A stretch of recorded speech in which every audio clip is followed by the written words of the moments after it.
Assalamu alaikum student and welcome back to the YouTube channel The Dream Academy. Hope so that you all are fine and in a very good health. Today we are going to start class 10 number 10 heat capacity and modes of heat transfer conceptual question from 6 to question number 11. So without wasting our time, let's move towards the video. Question number 6 है हमारे पास, how do trees help reduce the effects of climate change and what could happen if forests are depleted. कहा जा रहा है question number 6 में कि किस तरह से ट्रीज हमारी मदद करते हैं क्लाइमेट चेंज के इफ़ेक्ट्स को कम करने में। अब सबसे पहले तो इस चीज़ में ये चीज़ समझने वाली है इस क्वेश्चन में कि क्लाइमेट चेंज होता क्या है। क्लाइमेट चेंज ये होता है कि आपका किसी भी एरिया में उसका वेदर पैटर्न लॉन्ग टाइम के लिए शिफ्ट हो जाए, लॉन्ग टाइम के लिए चेंज हो जाए। इसके एग्जांपल हम लोग ऐसे लेते हैं कि एक जगह है, अगर हम लोग डेजर्ट की बात करें तो डेजर्ट्स में क्या होता है, अगर हम देखेंगे, हम अगर कहना चाहें कि डेजर्ट का क्लाइमेट कैसा, तो हम कहते हैं वहाँ पे हर वक्त गर्मी रहती है, ठीक है, वहाँ पे बारिश वगैरह नहीं होती। तो इसका मतलब है उसका लॉन्ग टाइम में उसका वेदर कैसा है, हॉट है। तो हम लोग वहाँ का क्या कहेंगे, क्लाइमेट कैसा है, वहाँ का हॉट है। तो दैट इज़ क्लाइमेट, कि एक जगह पे वहाँ पे लॉन्ग टाइम के लिए कैसा वेदर है उसको हम कहते हैं क्लाइमेट। तो अब ट्रीज़ की जो हैं वो इस क्लाइमेट चेंज के इफ़ेक्ट को कम करते हैं, और किस तरह से कम करते हैं हमने ये चीज़ एक्सप्लेन करनी है। और अगर फॉरेस्ट ख़त्म हो जाते हैं, डिप्लीट का मतलब होता है ख़त्म हो जाना, अगर फॉरेस्ट ख़त्म हो जाते हैं तो फिर क्या होगा। Okay, trees reduce climate change by absorbing carbon dioxide, releasing oxygen and cooling the environment. अब देखें क्या कहा जा रहा है कि हमारा जो क्लाइमेट चेंज का कॉन्सेप्ट हमने अभी पढ़ा कि हमारा जो दिन ब दिन हमारे अर्थ का टेम्परेचर बढ़ता जा रहा है, दैट इज़ क्लाइमेट चेंज। इस क्लाइमेट चेंज को हम रिड्यूस कैसे कर सकते हैं, ये ट्रीज रिड्यूस कर सकते हैं। वो किस तरह, जब हम लोग ब्रीथिंग कर रहे होते हैं तो हम लोग जो एयर एक्सहेल कर रहे होते हैं दैट इज़ कार्बन डाइऑक्साइड। जो हम लोग हवा बाहर निकाल लेते हैं अपने नाक से, वो कार्बन डाइऑक्साइड होती है। ट्रीज क्या करते हैं, उसी कार्बन डाइऑक्साइड को एब्जॉर्ब कर लेते हैं, और हम ब्रीथिंग के प्रोसेस के दौरान हम लोग जो हवा अंदर लेकर जा रहे होते हैं दैट इज़ ऑक्सीजन, और वो ऑक्सीजन हमें ट्रीज प्रोवाइड करते हैं। और इस तरह से ये प्रोसेस चल रहा होता है कि जो कार्बन डाइऑक्साइड हम लोग रिलीज़ करते हैं वो ट्रीज़ क्या कर लेते हैं, एब्जॉर्ब कर लेते हैं और हमें ऑक्सीजन प्रोवाइड करते हैं, जिससे इन्वायरमेंट हमारा ठंडा रहता है। जो हम कार्बन डाइऑक्साइड रिलीज़ कर रहे होते हैं वो हमारे एटमॉस्फेयर में नहीं रहती, वो ट्रीज इसको एब्जॉर्ब कर लेते हैं। Okay, they also help maintain rainfall and prevent soil erosion. इसका क्या मतलब है कि जितनी रेनफॉल हमारे अर्थ के ऊपर चाहिए होती है उतनी रेनफॉल हमें इन ट्रीज़ की मदद से मिलती है। And prevent soil erosion. Soil erosion क्या होता है कि सॉइल इरोजन ये होता है कि आपकी, ये देखिए पिक्चर में आपको नज़र आ रहा होगा, that is soil erosion. Soil erosion में होता ये है कि आपकी जो टॉप लेयर होती है सॉइल की वो वॉश आउट हो जाती है, तो वो ये उस चीज़ को भी मेंटेन रखने में मदद करता है। If forest are depleted, global warming, climate change, loss of wildlife, floods, droughts and higher temperatures में आकर अगर फॉरेस्ट ख़त्म हो जाता है तो क्या क्या इफेक्ट्स आएंगे उसके। एक तो ग्लोबल वार्मिंग होगी, हमारे अर्थ का टेम्परेचर इंक्रीज़ हो जाएगा, क्लाइमेट चेंज हो जाएगा, हमारा वाइल्ड लाइफ जो हमारी फॉरेस्ट्स में पाई जाती है वो ख़त्म हो जाएगी, उनके लिए कोई होम नहीं रहेगा उनका। फ्लड्स आएंगे, क्योंकि फ्लड्स, सैलाब, अगर सैलाब आते हैं तो ट्रीज़ एक बहुत बड़ा प्रोटेक्टेड बैरियर होता है जो उन फ्लड्स को रोक सकता है कि वो आबादी की तरफ आए। अगर हम ट्रीज़ ही कट डाउन कर देंगे तो वो पानी सारा का सारा, कोई आगे चीज़ नहीं होगी जिसको जो उस पानी को रोक सके, तो वो सारा का सारा पानी हमारी रिहायशी इलाकों में आएगा। ड्रॉट्स होंगे, कहत साली होगी, हायर टेम्परेचर में आकर, और हमारे अर्थ का टेम्परेचर अच्छा खासा बढ़ जाएगा। More CO2 in air is equals to more warming. अगर हमारी हवा में कार्बन डाइऑक्साइड ज़्यादा है तो इसका मतलब हमारी अर्थ का टेम्परेचर ज़्यादा गर्म होगा। तो अगर कार्बन डाइऑक्साइड को ख़त्म करना है, कार्बन डाइऑक्साइड को ख़त्म सिर्फ ट्रीज़ कर सकते हैं जो कि इसको हमारे एटमॉस्फेयर में से एब्जॉर्ब कर लेते हैं। कार्बन डाइऑक्साइड होगा हमारे हवा में, वार्मिंग होगी, क्लाइमेट चेंज होगा, रेन्स कम होगी, फ्लड्स ज़्यादा आएंगे, एनिमल्स अपने होम्स को लूज़ कर देंगे। So that is the basic purpose, या that is the basic function of the forest, कि ये हमारे लिए इतने इंपॉर्टेंट क्यों है। ओके, क्वेश्चन नंबर 7 है हमारे पास, how does gravity contribute to the earth's core temperature. अब देखें, सबसे पहले तो हमें ये चीज़ समझ जाए कि अर्थ कोर टेम्परेचर है क्या। हमारे पास जो अर्थ है उसकी लेयर्स हैं। फर्स्ट लेयर को हम लोग कहते हैं क्रस्ट, जैसा कि हमें पिक्चर में नज़र आ रहा है। सेकंड लेयर होती है मेंटल। मेंटल को हम लोगों ने दो कैटेगरीज में डिवाइड किया हुआ है, that is upper mantle and lower mental. Third layer आती है हमारे पास कोर। कोर एक होता है आउटर कोर और एक होता है इनर कोर। अब देखें, मेंटल का जो टेम्परेचर है that is 2000 degree centigrade, lower mental का 3000 डिग्री सेंटीग्रेड, और 3800 डिग्री सेंटीग्रेड आपका आउटर कोर का टेम्परेचर आ जाता है। इनर कोर का टेम्परेचर हमारे पास क्या है, 6000 टू 11000, 6000 डिग्री सेंटीग्रेड, और अगर हम फ़ॉरेनहाइट में चेक करें तो 11000 फ़ॉरेनहाइट। इन सब लेयर्स में से सबसे ज़्यादा टेम्परेचर हमारे पास कोर का है, अर्थ के कोर जो हमारी लेयर है उसका है। तो वो क्या कह रहे हैं कि ग्रेविटी इस अर्थ के कोर के टेम्परेचर को बढ़ाने में किस तरह से कंट्रीब्यूट करती है। ग्रेविटी का क्या हाथ है कि ग्रेविटी की वजह से अर्थ के कोर का टेम्परेचर बढ़ रहा है, क्या रीज़न है, हमने इस चीज़ को एक्सप्लेन कर। Okay, gravity helps keep the earth's core hot by pulling materials toward the centre of the earth. अब इसका क्या मतलब है, जो हमारी ग्रेविटी है, हमें तो इस चीज़ को पता है, ग्रेविटी चीज़ों को अर्थ की तरफ खींचती है।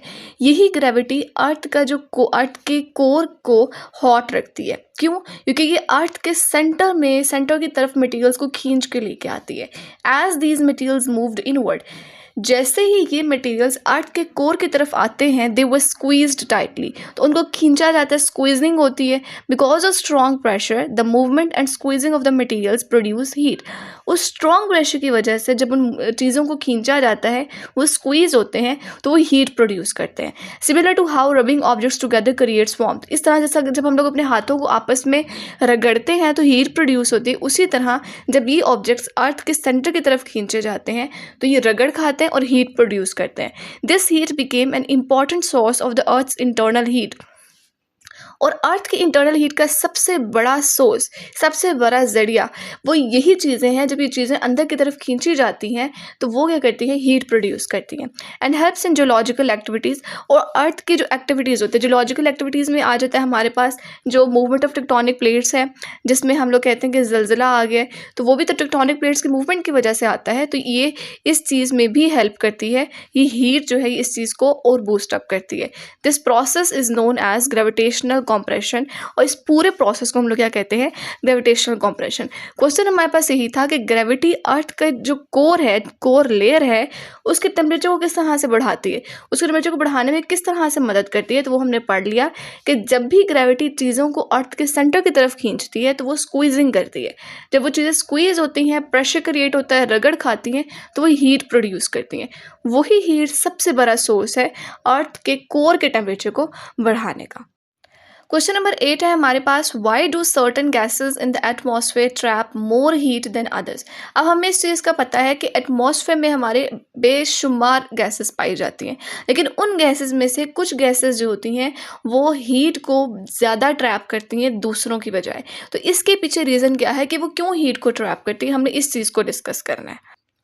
ओके, अब हम इसका आंसर देख लेते हैं। Certain gases in the atmosphere trap more heat than others due to their molecular structure and ability to absorb infrared radiation.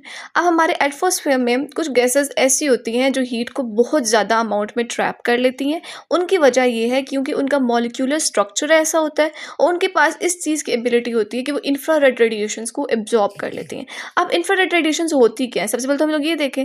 Infrared radiations एक लाइट की टाइप है जिसको हम अपने नेकेड आई से नहीं देख सकते। ठीक है, अगर हम इसको थोड़ा सा लेम लैंग्वेज में चेक करें तो हम इसको अपनी आंखों से नहीं देख सकते। इनकी कुछ वेवलेंथ और फ्रीक्वेंसी के इश्यूज होते हैं, कुछ फ्रीक्वेंसीज जो हम लोग अपनी नेकेड आई से नहीं देख सकते, वैसी फ्रीक्वेंसीज इनकी होती हैं। अब इसे इतनी चीज़ समझ लें आप लोग। अब these gases such as carbon dioxide, methane, nitrous oxide and water vapours have a specific property that allows them to interact with infrared light. अब ये गैसेज जिसमें कार्बन डाइऑक्साइड आ जाता है, मीथेन गैस आ जाती है, नाइट्रस ऑक्साइड गैस आ जाती है और वाटर वेपर्स आ जाते हैं, इनके पास ये एक स्पेसिफिक प्रॉपर्टी होती है कि ये इंफ्रारेड लाइट के साथ इंटरैक्ट कर सकते हैं, उनको एब्जॉर्ब कर सकते हैं और उनको फिर एमिट करते हैं। उस एनर्जी को क्या करते हैं, एब्जॉर्ब करते हैं and then releasing it in all directions. ये गैसेस इन तमाम हीट को एब्जॉर्ब तो करती ही करती है। जब वो गैसेस हमारे अर्थ के एटमॉस्फेयर से बाहर जा रही होती हैं तो इनको ट्रैप कर लेती हैं गैसेस, अर्थ से बाहर नहीं जाने देती, और जब वो ट्रैप कर लेती है फिर उसको फिर अंदर अर्थ के अंदर ही एमिट कर देती हैं हर डायरेक्शन में। इससे क्या होता है, ये प्रोसेस एक्चुअल में कहलाता है ग्रीन हाउस इफेक्ट, जिसकी वजह से हम लोगों ने पढ़ा था क्लाइमेट चेंज हो रहा है। क्लाइमेट चेंज इन्हीं गैसेस की वजह से हो रहा है कि ये जो वार्म या हॉट गैसेस हैं, ये हॉटनेस है, ये हीट है, वो अर्थ से बाहर नहीं जाने देती। यही गैसेस उस हीट को ट्रैप कर लेती हैं और उसको अर्थ में वापस दोबारा से एमिट कर देती है। क्वेश्चन नंबर 9 है हमारे पास, what are the potential environmental impacts of extraction of geothermal energy. अब वो कह रहे हैं पोटेंशियल इन्वायरमेंटल इम्पैक्ट्स क्या हुआ। सबसे पहले तो इस चीज़ को समझते हैं कि पोटेंशियल एनवायरमेंटल इम्पैक्ट्स का क्या मतलब है। इसका मतलब ये है कि वो तमाम पॉसिबल इफ़ेक्ट्स जो कि हमारे आस-पास या हमारे एनवायरनमेंट पे आ सकते हैं। किस चीज़ से? By the extraction of geothermal energy. अब जियोथर्मल एनर्जी क्या होता है?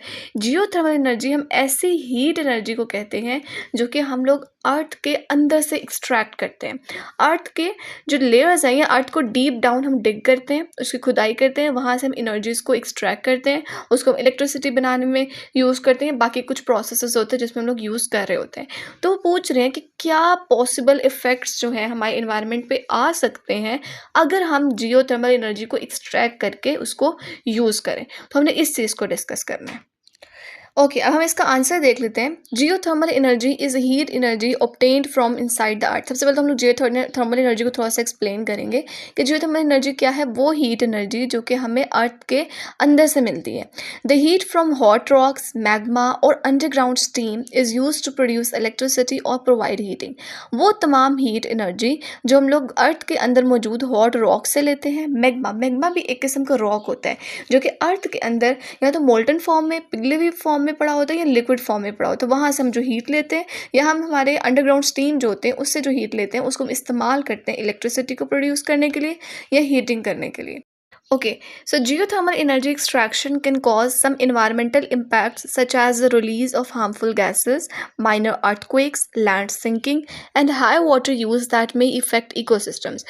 यहाँ ये कह रहे हैं कि इसके जियोथर्मल एक्सट्रैक्शन से हमें एनवायरनमेंट को काफ़ी इम्पैक्ट्स आ सकते हैं। जैसा कि हम लोग जब फॉर एग्जांपल हम लोग अपने लैंड में से, अर्थ में से एक्सट्रैक्ट करें जियोथर्मल एनर्जी को, तो उससे क्या हो सकता है, कुछ गैसेस, हार्मफुल गैसेस उसमें से एमिट हो सकती हैं, अर्थक्वेक्स आ सकते हैं। क्योंकि हम टेक्टोनिक प्लेट्स या अर्थ की लेयर्स को छेड़ रहे हैं, उसके अंदर से डिग करके अपने जियोथर्मल एनर्जीज को एक्सट्रैक्ट कर रहे हैं, तो वो इम्पैक्ट्स लाएगा। लैंड सिंकिंग हो सकती है, ज़मीन बैठ सकती है। हाई वाटर यूज़ की वजह से, हाई वाटर यूज़ भी आपके इकोसिस्टम को अफेक्ट कर सकता है। However, it is still cleaner. ये साफ़ होता है, ये ज़्यादा इको फ्रेंडली होता है than fossil fuels. Fossil fuels को अगर हम लोग यूज़ कर रहे हैं फॉर एनर्जी, तो वो उसके एज सच ज़्यादा हार्मफुल इफेक्ट्स हैं as compared to geothermal energy. Geothermal energy के बस ये कुछ हार्मफुल इफेक्ट्स जो हमने डिस्कस कर लिए हैं वो यही हो सकते हैं। क्वेश्चन नंबर 10 है हमारे पास। How does the specific heat capacity of different materials affect their use in cookware. अच्छा, अब वो यहाँ पे क्या कह रहे हैं कि किस तरह से डिफरेंट मटेरियल्स की स्पेसिफिक हीट कैपेसिटी उनके यूज़ के ऊपर अफेक्ट कर सकती है। अब स्पेसिफिक हीट कैपेसिटी सबसे पहले समझते हैं होता क्या है, चीज़ों की स्पेसिफिक हीट कैपेसिटी से क्या मतलब होता है। स्पेसिफिक हीट कैपेसिटी ये होता है कि एक कोई चीज़ अपने आप को गर्म करने के लिए कितनी हीट एब्जॉर्ब करेगी, दैट इज़ स्पेसिफिक हीट। ठीक है, that is specific heat capacity. तो डिफरेंट मटेरियल्स की डिफरेंट स्पेसिफिक हीट कैपेसिटी होती है। हर मटेरियल अपनी स्ट्रक्चर के अकॉर्डिंग हीट एब्जॉर्ब करता है। तो हर मटेरियल की स्पेसिफिक हीट कैपेसिटी भी डिफरेंट हो जाएगी, तो वो उनके यूज़ को किस तरह से अफेक्ट करता है, हमें इस चीज़ को अंडरस्टैंड करना है। ओके, अब हम इसका आंसर देख लेते हैं। Specific heat capacity is the amount of heat needed to raise the temperature of 1 kilogram of a substance by 1 degree centigrade. मैंने जो आपको बताया था स्पेसिफिक हीट कैपेसिटी क्या होता है कि एक मटेरियल अपने आप को गर्म करने के लिए कितनी हीट एब्जॉर्ब करेगा, that is specific heat capacity. अगर हम बुकिश लैंग्वेज में इसकी डेफिनेशन देखें तो वो क्या है कि वो कितनी अमाउंट ऑफ हीट चाहिए होगी। एक हम सब्सटेंस ले रहे हैं, 1 किलोग्राम सब्सटेंस ले रहे हैं और उस 1 किलोग्राम सब्सटेंस का हमने टेम्परेचर बढ़ाना है 1 डिग्री सेंटीग्रेड, तो कितनी हीट एब्जॉर्ब करेगा, वो होगी स्पेसिफिक हीट कैपेसिटी। अगर हम लोग लेम लैंग्वेज में बात करें तो वो क्या होगा कि एक ऑब्जेक्ट, एक सब्सटेंस अपने आप को गर्म करने के लिए कितनी हीट एब्जॉर्ब करेगा, that is specific heat capacity. Specific heat capacity affects how materials heat up and cool down. Specific heat capacity materials को अफेक्ट कैसे करती है कि वो कितनी जल्दी गर्म होंगे और कितनी जल्दी ठंडे होंगे, इसका बस यही अफेक्ट होता है मटेरियल्स के ऊपर। Materials with low specific heat capacity like metals, aluminium, copper heat up quickly and are used in cookware because they cook food faster. अब ऐसे मटेरियल्स जिसमें मेटल्स आ जाते हैं, एल्यूमिनियम आ जाता है, कॉपर आ जाता है, इनकी स्पेसिफिक हीट कैपेसिटी कम होती है। स्पेसिफिक हीट कैपेसिटी कम होने का मतलब क्या है कि अपने आप को गर्म करने के लिए कम हीट लेंगे और जल्दी गर्म हो जाएंगे, तो जिसकी वजह से हीट अप क्विकली, दे हीट अप क्विकली, और इनको हम कुक वे में यूज़ करेंगे क्योंकि ये जल्दी खाना गर्म कर देगी। Materials with high specific heat capacity like clay और cast iron heat up slowly. अब वो मटेरियल्स जिनकी स्पेसिफिक हीट कैपेसिटी ज़्यादा है, मतलब वो अपने आप को गर्म करने के लिए बहुत ज़्यादा अमाउंट ऑफ हीट लेंगे, जब वो बहुत ज़्यादा अमाउंट ऑफ हीट लेंगे तो वो लेट गर्म होंगे, टाइम लेंगे गर्म होने में, तो वो गर्म चीज़ों को गर्म करने में चीज़ों को स्लोली गर्म करेंगे और अपने अंदर हीट को ज़्यादा देर तक रिटेन करेंगे, अपने अंदर हीट को बरकरार रखेंगे, जल्दी ठंडे नहीं होंगे। जबकि उन्होंने टाइम लिया है गर्म होने के लिए तो वो ठंडे भी जल्दी नहीं होंगे, which helps in even cooking. Question number 11 है हमारे पास, water at 20 degree centigrade is sent deep underground into heated layers where it turns into a mix of steam and hot water at 100 degree centigrade। अच्छा, अब यहाँ पे क्या कहा जा रहा है कि पानी का पहले जो टेम्परेचर था वो था 20 डिग्री सेंटीग्रेड, उसको हमने क्या किया, अर्थ की हीटेड लेयर्स में हमने डीप अंडरग्राउंड भेज दिया पानी, जहाँ पे क्या हुआ, where it turns into a mix of steam and hot water at 100 degree centigrade. जब हमने पानी को हीटेड लेयर्स में भेजा, डीप भेजा, उससे क्या हुआ कि वही पानी स्टीम में और हॉट वाटर में कन्वर्ट हो गया, और उस वक्त उसका टेम्परेचर कितना था, 100 degree centigrade. As the steam in hot water cool back down to 20 degree centigrade, why does 1 kilogram of steam release more energy than 1 kilogram of hot water. अब वो क्या कह रहे हैं कि जैसे ही हम उस स्टीम और उस हॉट वाटर को ठंडा करेंगे, वापस 20 डिग्री सेंटीग्रेड पर लेकर जाएंगे जो पहले से उसका टेम्परेचर था, तो ये चीज़ बताएं कि अगर उसी स्टीम का हम 1 किलोग्राम लें और उसी हॉट वाटर का 1 किलोग्राम लें, तो जब स्टीम ठंडी होगी 20 डिग्री सेंटीग्रेड पे तो वो ज़्यादा एनर्जी रिलीज़ करेगी और हॉट वाटर कम एनर्जी रिलीज़ करेगा। तो इसके पीछे क्या वजह है, क्योंकि हमें इस चीज़ का तो पता है ना कि जब मैटर अपनी स्टेट्स को चेंज करता है तो वो हीट रिलीज़ करता है, तो जब स्टीम वापस 20 डिग्री सेंटीग्रेड पर जाएगी तो वो कम एनर्जी रिलीज़ करेगी और हॉट वाटर स्टीम जो है वो ज़्यादा एनर्जी रिलीज़ करेगी और हॉट वाटर कम एनर्जी रिलीज़ करेगी। Okay, 1 kilogram of steam releases more energy than 1 kilogram of hot water because steam has extra heat stored inside it। अब सबसे पहले तो हमें आंसर पता चल गया कि स्टीम हॉट वाटर से ज़्यादा एनर्जी रिलीज़ करेगी। क्यों? क्योंकि स्टीम के अंदर हीट ज़्यादा अमाउंट में स्टोर हुई हुई है। अब उसके पीछे क्या रीज़न है वो अब हम लोग सबसे पहले पढ़ते हैं। When the steam cools down, it first changes back into water at 100 degree centigrade. अब स्टीम का अगर हम लोग केस देखें तो जब स्टीम ठंडी होगी तो सबसे पहले तो वो वाटर में कन्वर्ट होगी 100 डिग्री सेंटीग्रेड के ऊपर। स्टीम क्या होती है? बुखारात, जो हमारे पानी वेपर्स बन के उभर रहे होते हैं, तो वो स्टीम सबसे पहले वाटर में चेंज होगी 100 डिग्री सेंटीग्रेड में, and during this change it gives out a large amount of heat called latent heat. मैंने आपको लास्ट वीडियो में लेटेंट हीट का कॉन्सेप्ट दिया था कि लेटेंट हीट क्या होता है, जब भी कोई मैटर अपनी एक स्टेट से दूसरी स्टेट में कन्वर्ट होता है तो वो एनर्जी रिलीज़ करता है, that released energy is known as latent heat. अब यहाँ पे स्टीम विच इज़ गैस, ये अपनी गैस स्टेट से लिक्विड मतलब वाटर स्टेट में चेंज हो रहा है, तो ये एनर्जी रिलीज़ करेगा, it gives out a large amount of heat which is called latent heat. After that the water cools from 100 degree centigrade down to 20 degree centigrade and gives out more heat. हमारा जो मसला था या जो हमारा issue था वो क्या था, हमने स्टीम को कन्वर्ट करना था वापस 20 डिग्री सेंटीग्रेड के ऊपर, 100 से 20 डिग्री सेंटीग्रेड के ऊपर। अब सबसे पहले हमने क्या किया, स्टीम को कन्वर्ट किया वाटर में 100 डिग्री सेंटीग्रेड पे, फिर हमने उस वाटर का टेम्परेचर कूल डाउन करने के लिए टेम्परेचर डिक्रीज़ करना था 20 डिग्री सेंटीग्रेड तक। तो स्टीम सबसे पहले वाटर में कन्वर्ट हुई एट 100 डिग्री सेंटीग्रेड, उसने उस वक्त कुछ हीट एनर्जी रिलीज़ की, फिर 100 डिग्री सेंटीग्रेड से 20 डिग्री सेंटीग्रेड आने के लिए उसे फिर दोबारा से एनर्जी रिलीज़ की। तो इस वजह से स्टीम जो है वो ज़्यादा अमाउंट ऑफ एनर्जी रिलीज़ करेगी। अब दूसरी तरफ अगर हम हॉट वाटर की बात करें, हॉट वाटर किस टेम्परेचर पे, 100 डिग्री सेंटीग्रेड पे हमें पता चल गया था कि हॉट वाटर किस टेम्परेचर पे, 100 डिग्री सेंटीग्रेड पे। हमने इसको वापस किस टेम्परेचर पे लेके आना है, 20 डिग्री सेंटीग्रेड पे, कूल डाउन हमने करना है इसको वापस 20 डिग्री सेंटीग्रेड पे। तो अब क्या होगा, 1 kilogram of hot water at 100 degree centigrade only cools down to 20 degree centigrade and does not change its state.